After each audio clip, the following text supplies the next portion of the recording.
thank you everybody for hopping on. Hey, Jen. Thank you for joining. Great. So, as Megan mentioned, my name is Simon. I am a partner sales manager here at Azira, where we focus on location intelligence, and that's what we'll be doing today. We'll be talking about location intelligence and how destinations can use it, leverage it for actions. In terms of um, this data, what we can do. Some of you may know. I know you may be familiar with our brand now, but it's a lot of research opportunities that can be leveraged from this type of data, but also how can you use that research and those insights into taking action and putting it to work. So the key thing to understand is a lot of the time there's geolocation data and then there's location intelligence, really making uh, sense of the trends and what we're seeing on our destinations, actual foot traffic. So in terms of an agenda, what we're gonna look at is we're gonna start the presentation just with a high level overview of location intelligence, and then just a little bit, we're gonna move to a more granular observation of what the actual data looks like, the files, and what kind of insights we can gather from them. Also, we'll talk a little bit about what Azira is doing around data privacy, our commitment to privacy regulations, and lastly, like I was just foreshadowing, we'll look at some of the marketing um, insights as well. Um, so pulling back in the location intelligence, we're gonna pull back some of the skill that we have. We'll talk about this. Um, the the reality is that we are looking at a lot of data points from all over the world. And Megan, we're gonna go ahead and skip to the next screen here. Yep, perfect. Thank you. That's great. The way that Azira collects the data and more of a generic, just outside of Azira also, what you can expect to see is a lot of data points being collected through mobile devices. Nowadays, the vast majority of the population does carry a type of smartphone, typically with a GPS unit inside of it. And the way that geolocation data is typically collected is through smartphone applications installed on these devices, where we are essentially tapping into the very precise information that GPS units gather when you are, for example, let's say, looking to understand the weather for this weekend. What's the forecast for the weather this weekend? Typically, what your phone will do is it will reach out to the internet. It will provide the service, the app or provider, the location of where that device is at that time, and it will retrieve the forecast. As a byproduct of that, what's happening is you're leaving some crumbs online of your activity. Mainly, what we are collecting when looking at mobile location data is the latitude and the longitude, meaning the location of that device, the timestamp of when that occurred, when that device reached out to the internet, and also, very importantly, a unique device identifier.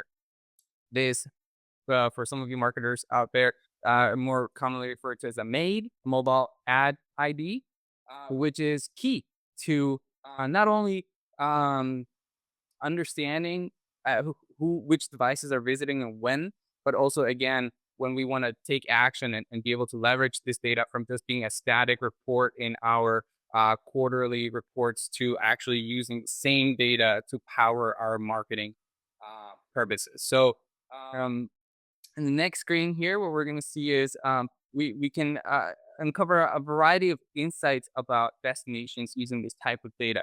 We can look at trends over time for certain markets as well. Who's visiting? Do we see a large increase in the share of visitors from certain origin markets? How long are these visitors staying in our destinations? And what specific parts of our destination are they covering? Are they going to maybe restaurants? Are they mostly here for our sporting arenas? Are they business travelers just here for a few days for a conference? The granularity of geolocation data allows us to understand this very precisely for a variety of points of interest and types of uses. In the next screen, location data, um, how does it work? How does location data work? Well, the data itself is agnostic. Our job um, is really to apply as an industry the knowledge that we have to filter the insights that we're getting and communicate it in a way that is understandable for our tourism purposes in research or marketing in a way that we're measuring outcomes and that are driving and delivering a lot of the ROI. So the in the next screen that what we're doing is essentially the foundation is um, of our data is built from high quality data sources that are going to provide highlights by trends, by regions, by neighborhoods. It can be broken down into several types of deliverables. Um, in the next screen here, what we can look at here is a basic breakdown of how the data is interpreted and what we can then do. But to cover something here about the reach that we have with this type of data, one of the key strengths of geolocation data is that we can understand visitation not from not just from our domestic markets, but also from visitors all over the world. We're at Azira, we're very proud of the global data coverage that we have. It enables us to leverage international mobile location data from all over the world.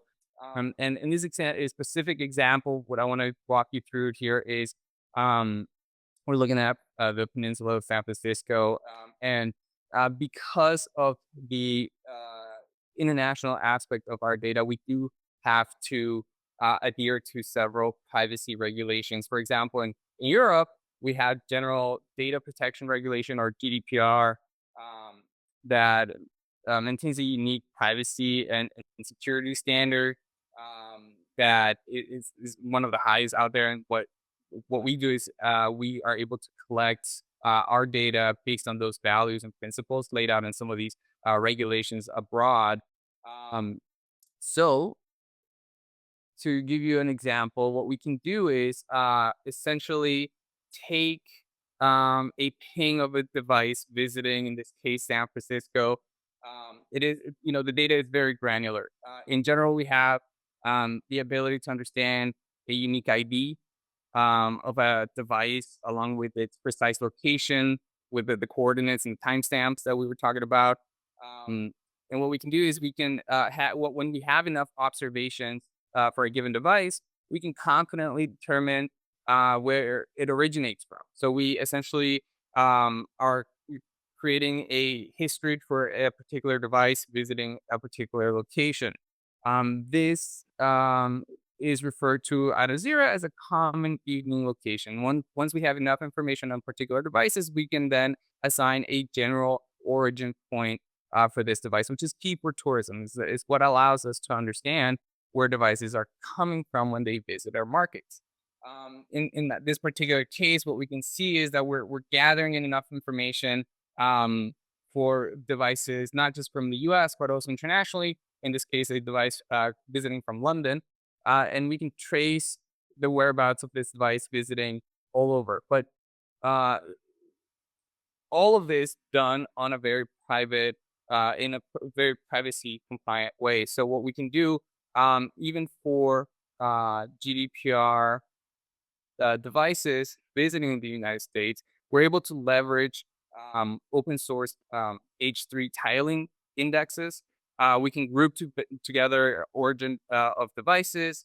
We can replace specific IDs and coordinates, combining them into a unique uh, group.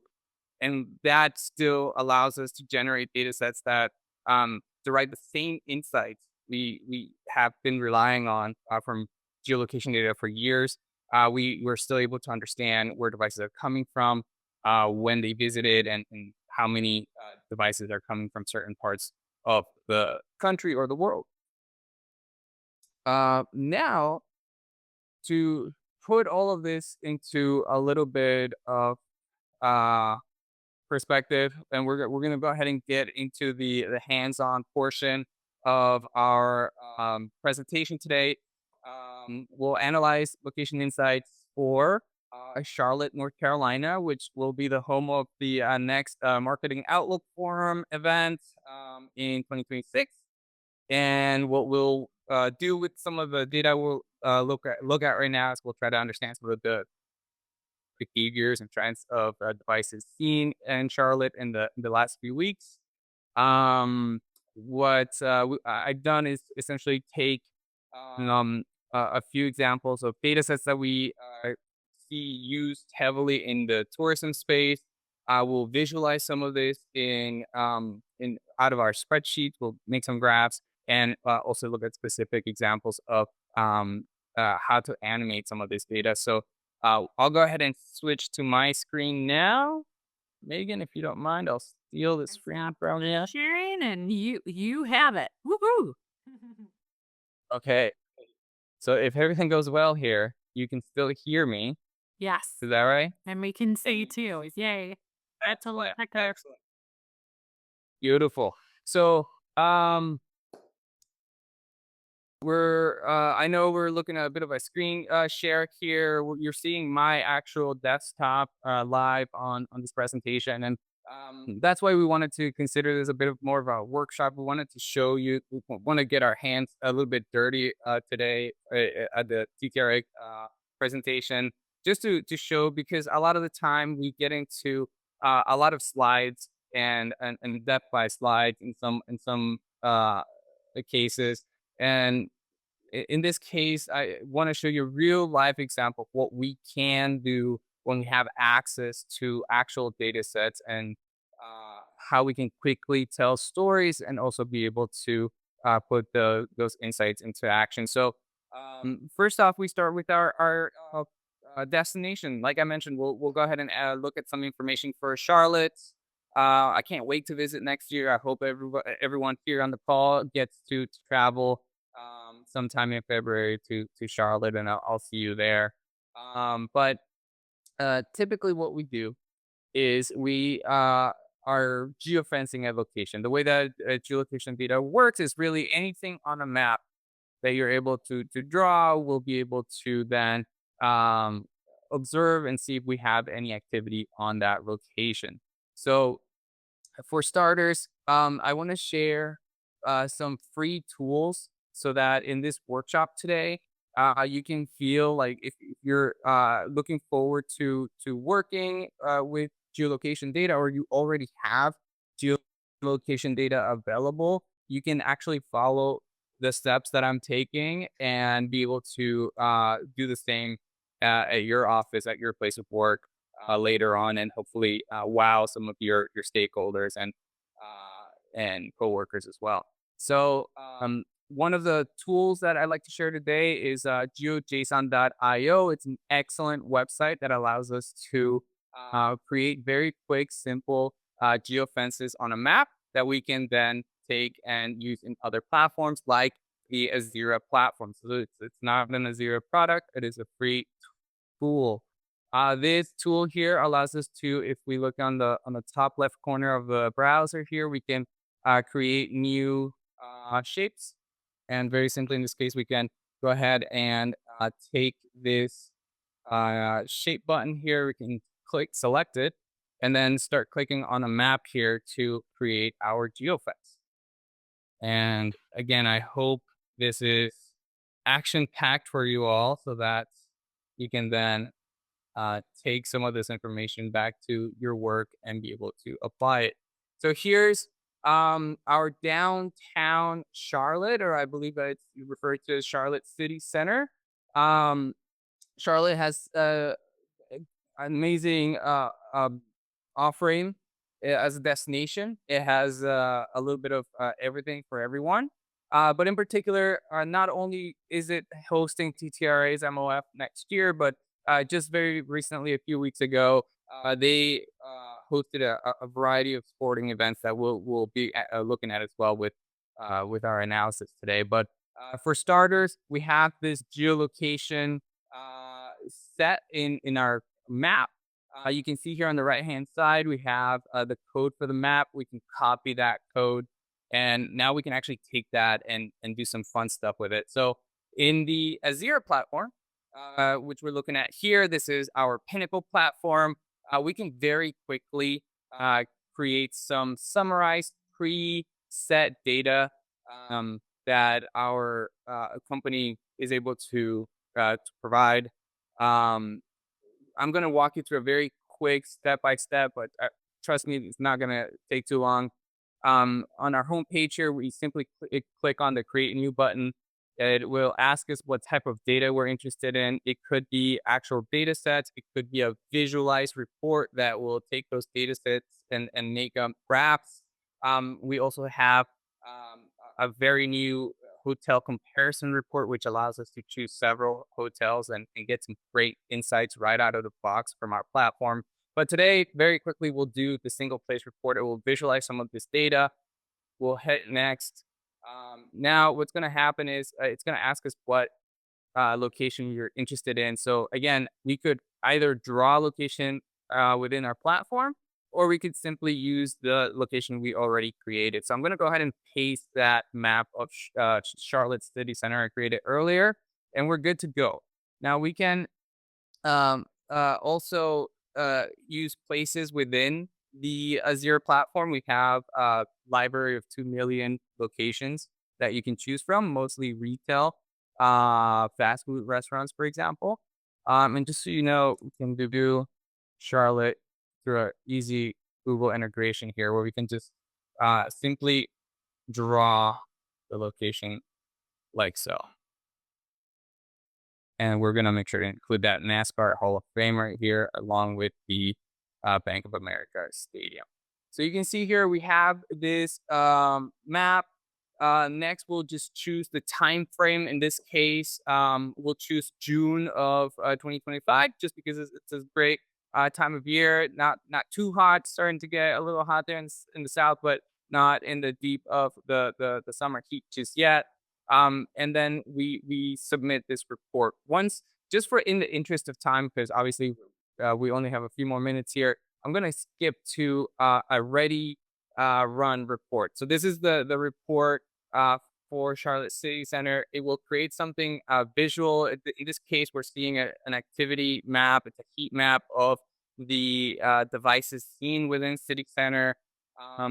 We can also understand some of the visitation times of the day or days of the week that a lot of this activity is seen for. Now, the reality is that and the gist of this webinar here is that we get a lot of destinations coming to us saying, Simon, we currently use Azira data, or we're interested in using geolocation data, but I haven't found a specific solution that covers this one very niche need that I have as a destination. Every destination is very unique. They all have their specific deliverables that they need. And there are some great partners out there. We work with a variety of vendors in the tourism space that offer fantastic solutions. But there's always a specific question that we get that we would like to help with. And our platform, the Azure platform, is very open. It allows us to have access to data sets that you can then turn into insights. So instead of relying on a platform like this one, for example, where it's a bit enclosed, it will limit some of the things that you can do. You can also use the Azure platform Pinnacle to export the data sets. Now, if we were to export this data just like so, what we would get is a data set that looks like this. Now, the data set, and understand if everybody's eyes are starting to roll right now. Trust me, I get it. Not the sexiest thing that we can look at here. We're looking at uh, a bunch of rows and columns of visitation of devices visiting Charlotte, right? But what I do want to highlight really quickly here before we get into the more interesting section is that the reality is that there's a lot of data here. And what we can do with this data, not only for devices in the United States, but also for these internationals visiting the United States is we can present this data in a privacy compliant way, even though we're still looking at individual visit records, right? So we have this hex 3 grouping that we can use to understand where devices are coming from, when, how many devices, all of it in a very private and privacy compliant manner. Now, we could use this to create a pivot table. I hope a lot of people on this call already know how to do this. We can simply choose, let's say, origin municipalities. This is your equivalent of an DMA, excuse me.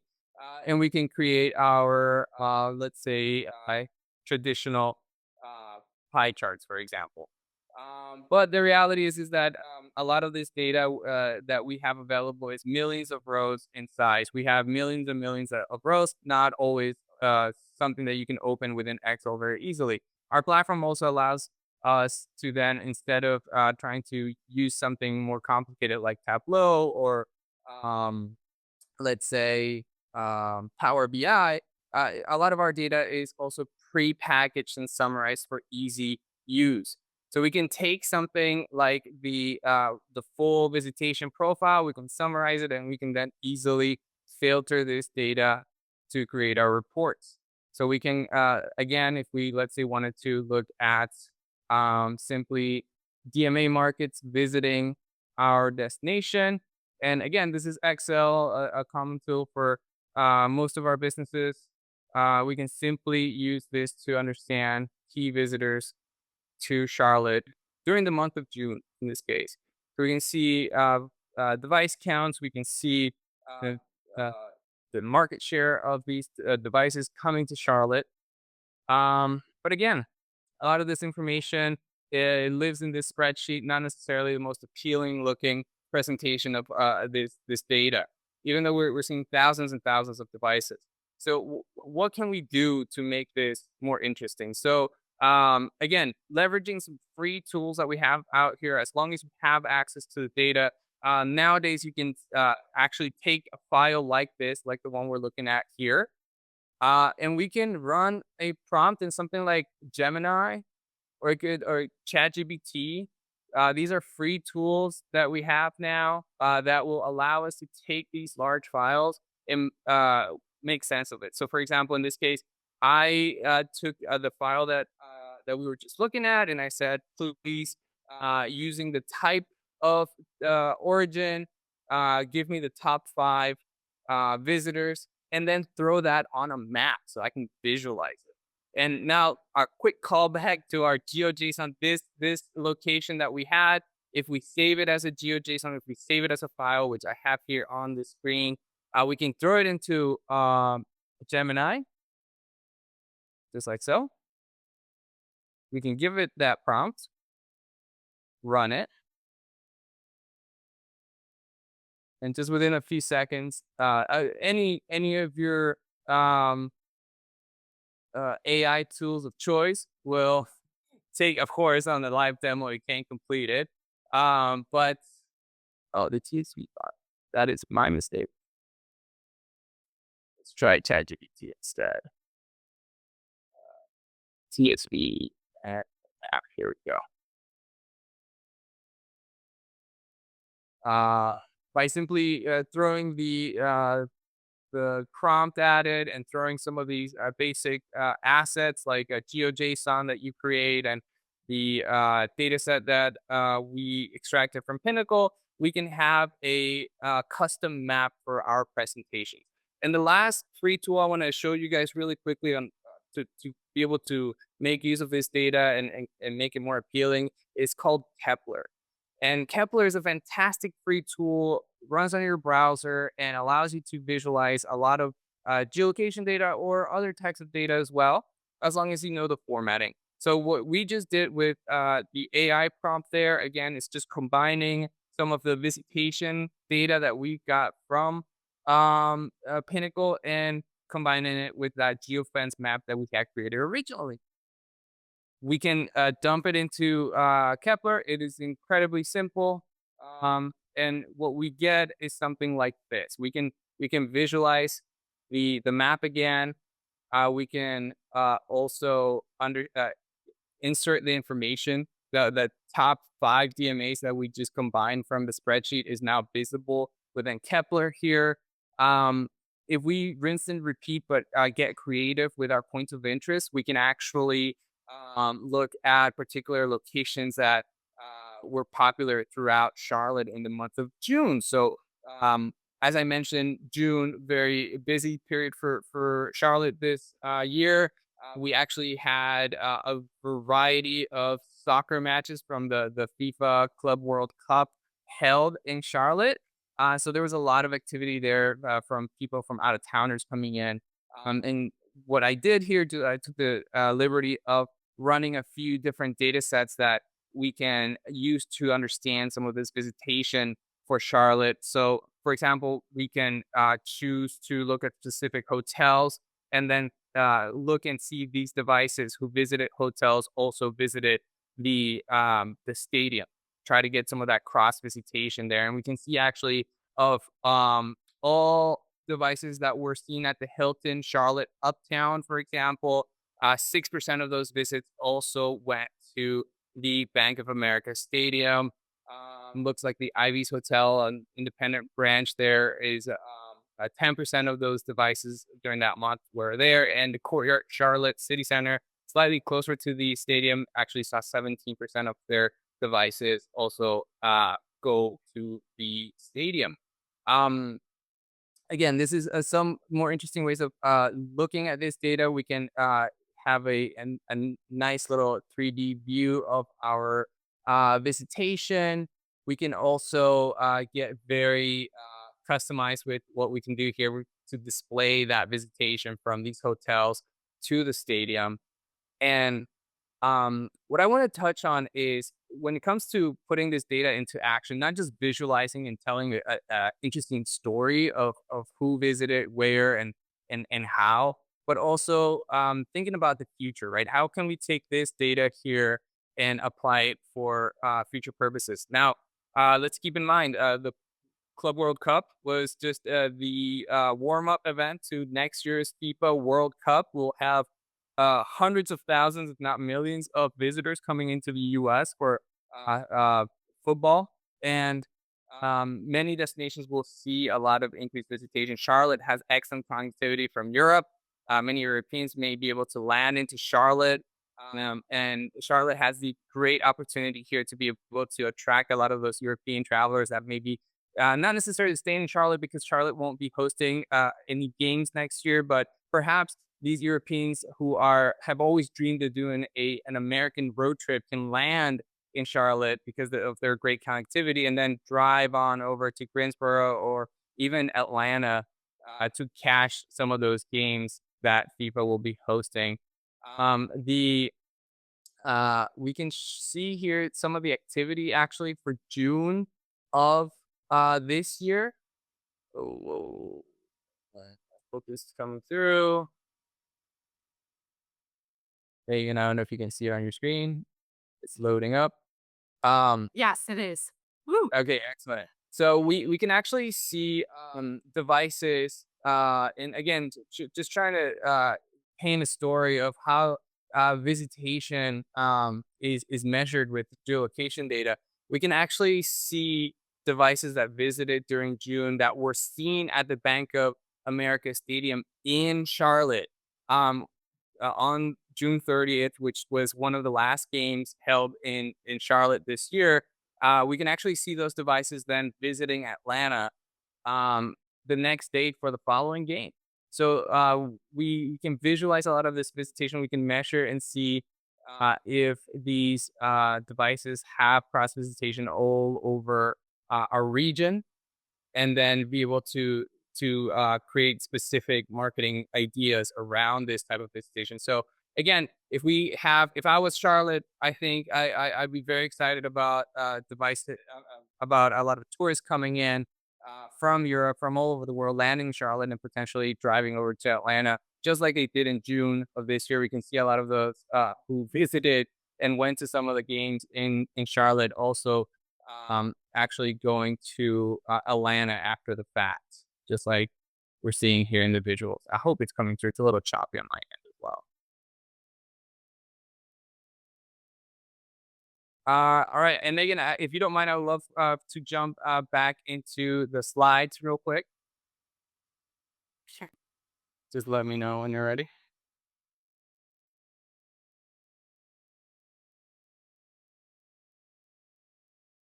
And we should be live, or it should be showing. Okay, I don't see your screen just yet. Should be working. All right, I'll stop sharing. Okay, let me here, I'll stop and restart one more time. No problem. Can you see now okay, Simon? Is it appearing? Okay, perfect. So that was our hands-on portion, right? We looked at some of the data sets, how we can analyze a visitation. Now the that's telling story. It's like taking boring spreadsheets and animating some of the reports and really just trying to bring a visitation to life. And we can go ahead and skip to the next page there, Megan. Um, we can, really just visualize a lot of these insights in more digestible ways to report for our stakeholders and just have more interesting ways to brainstorm our own marketing ideas, right? And taking this information, I think we're seeing your yeah. All right, next screen, please, Megan. Um, around is telling a story, right? Because in this case for Charlotte, I want to focus on them. Like many destinations across the country, will be probably planning ahead for both America to 50 and FIFA World Cup, and maybe in the West Coast also for the Olympics. We'll have a lot of really great celebrations. And so, how can we take leverage a lot of this existing location data and plan ahead and make some excellent campaigns that we can then measure our success with. So I think in terms of that international visitation for all these really great events, if we can go to the next page there, Megan. Uh, I do want to call out that again that the reality is that this data is international. It has reach all over the world. At Azira, we do work with over 400 destinations currently that use this same data internationally, actually to bring in a lot of American tourists that are interested in their destinations. But I think this is next year will be a great opportunity for America to be able to welcome a lot of these travelers for all these really great events from all over the world. Next page, please. Some ideas that we have been seeing from our partners and our friends over in tourism destinations is a lot of excitement around the road trip idea. A lot of these internationals who want to do their American road trips, they can land somewhere, perhaps not necessarily at their own destination, but and make their way as a road trip from, let's say, Charlotte to Atlanta, or many of the other destinations that will be posting games. On the next screen, we can talk about specific ideas, for example, of creating audiences of these devices that we're seeing in Charlotte, devices that are either domestic or even devices who visited from Europe, from Australia, from Asia to watch these uh, Club World Cup games that would be interested in also coming for FIFA games. We can build upon these devices. We can create lookalike audiences to bring in more visitors in that same way. And in the next screen, we can look at actually huge spread of locations and destinations all over the country that will be involved in some sort of FIFA related event next year, either as a base camp city or a actual host city for games. It's a huge spread all over the country. And again, it doesn't necessarily mean that because your city is not hosting a game that you can't have a creative campaign that will drive visitation to your destination that will then spill over to the actual game hosts. Next screen there, Megan, please. So really, when looking at it more holistically, what can we do with geolocation data? Well, we start with the insights. We start with that map. We choose our destination. We choose our points of interest, our attractions, our offering, and analyze what's going on. What is the current activity? And taking those insights, either visualizing them for reporting or understanding and expanding on that information to create custom audiences, or even um, then activating directly using the actual data that we just got. And lastly, in some ways, most importantly, is being able to measure our success and be able to confirm that the campaigns that we put out there are actually bringing in heads, putting heads in beds, and driving a lot of the foot traffic to our destinations. Next page there, Megan.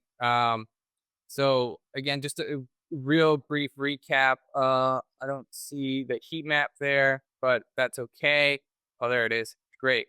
Very basically, what we can do is look at insights, create targeted audiences, understand our audience, and then measure if those audiences and those devices that we targeted actually showed up to the destination.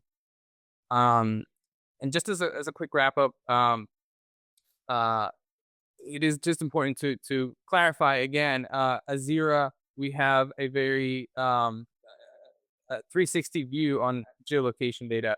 If we go to the next screen, we can really look at the offerings that we have for tourism in two columns. One, analyzing and understanding our visitors, then taking that information and marketing. All of this can be done with geolocation data. We have excellent tools that allow us to both understand insights, but also put messaging and campaign out there to our potential visitors or repeat visitors as well. So that is it. I think we're right on time there. Kind of blew right through our presentation, but the um, fun doesn't stop here. Feel free to reach out, Simon at Azira.com. The next page there, Megan. If you do get sample data that we'd love to provide you so that you can perhaps take what we saw today and recreate it for your own destination. So feel free to reach out. I'd love to provide you with some samples of the data that we have available. Uh, we can run several types of points of interest for you if you're interested, and get you started on leveraging geolocation data for either reporting, research, and or activating your campaigns, be it for FIFA, America 250, or any of the great events that we have coming up next year.